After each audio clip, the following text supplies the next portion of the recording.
Have you ever noticed how certain employers enforce the rules like it's life or death, but only when it comes to certain employees? Other employees break the exact same rules, commit the exact same infractions, but with little or no consequence whatsoever. My name is Regina Molden. I'm an employee rights attorney, and today I'd like to talk with you about selective discipline in the workplace. We'll talk about rules that your employer makes and when they cross the line and enforcing those rules. I'll give you examples of when they cross the line and when their conduct is probably okay. By the end of the video, I'll give you my suggestions on what you should do and how you should go about doing it if you find yourself the subject of selective disciplinary measures in the workplace. So, of course, your employer can make rules and enforce those rules. What they cannot do, however, is cross the line by enforcing the rules in different ways when it comes to certain people. So, you're running late for work, and your employer decides to put you on a performance improvement plan, a PIP, because it's the second time you have run late in a month. And you're confused because while you don't deny that you are running late, the issue is you see your coworkers who are also running late and they've not had any consequence for running late. So why are you being subjected to such harsh punishment while they seem to get off scot-free? Are you the victim of discrimination? Well, that's a good question. And in answering that question, I'll tell you the answer is going to be always it depends, because you have to start with asking yourself, what's the difference? What's the difference between you and your colleagues who have not faced the same disciplinary measures that you have been subjected to? Are you older than them? Are you 40 or older, whereas your coworkers are young? And your company has perhaps been complaining about not being able to retain young talent. And so they like young people because they can't keep them. And so they are subjecting you to harsher measures of discipline because of your age. Are you a different race? Are you working with a company where most people are people of color and you're the only white person and you're being subjected to harsher treatment than everyone else? Or are you the only person of color and all your white colleagues are getting off scot-free, or so it seems? Are you a different religion?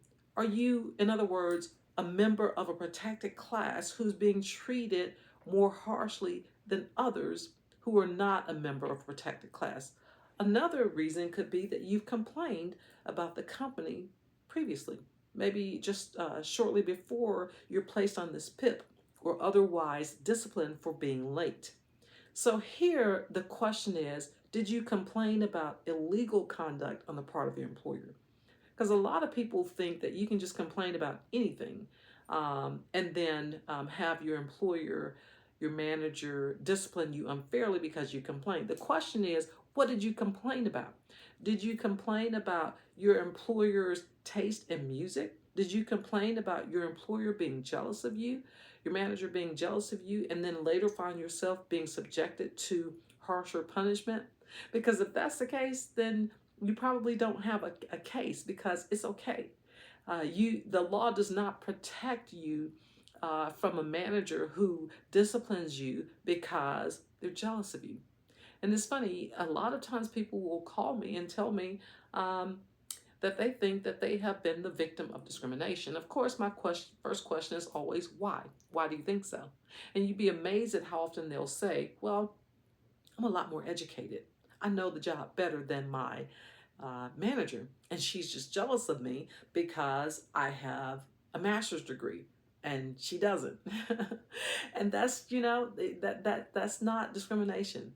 Your employer can discriminate against you or subject you to harsher treatment because they're jealous of you. That's not something that the law protects. But if your employer is, again, subjecting you to harsher treatment because of your age, race, sex, gender, disability, that's a different story. So the question is, why are you being treated differently? Why are you subjected to harsher punishment versus your colleagues who are apparently getting off scot-free? That has to be your first question always.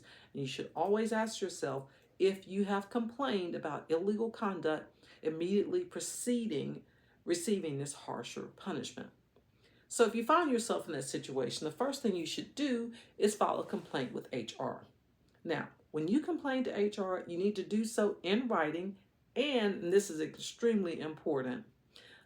You have to state the magic words. You have to say, I believe that I am a victim of discrimination, or I am being subjected to harsher treatment because of my age, race, sex, gender, disability.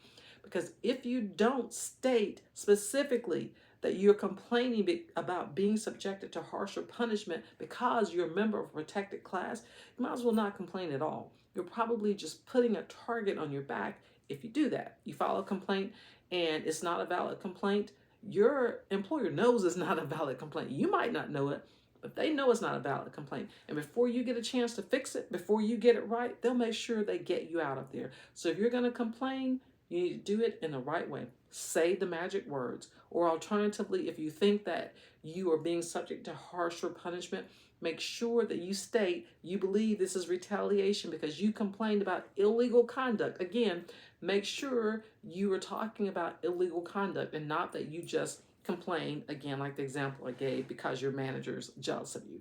The law does not protect you from managers who are jealous of you. The law protects you from people, managers who are who discriminate against you or retaliate against you.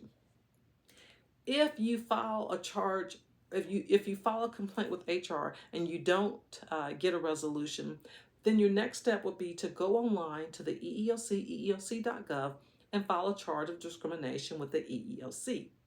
Now, before you can sue your employer, you have to file a charge of discrimination with the EEOC anyway. This is the case for almost all claims. There are some exceptions, but for the most part, you have to go through the EEOC anyway.